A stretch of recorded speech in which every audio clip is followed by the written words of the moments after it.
Hello everyone! Today we're going to explore how to integrate MailerLite with ClickFunnel. If you're new to MailerLite, don't miss the free trial link in the description below. For those of you already on board, simply log in and follow along.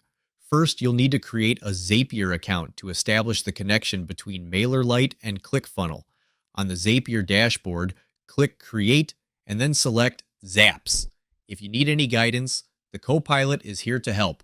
Choose both MailerLite and ClickFunnel from the available options and fill in the necessary details on the right side of the screen.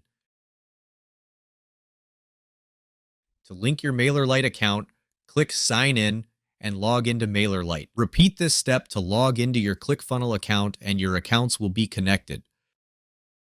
Then configure the settings and click on Publish and you're done.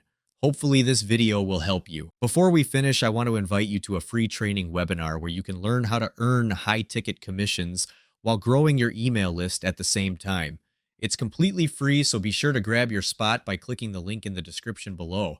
Thanks for watching.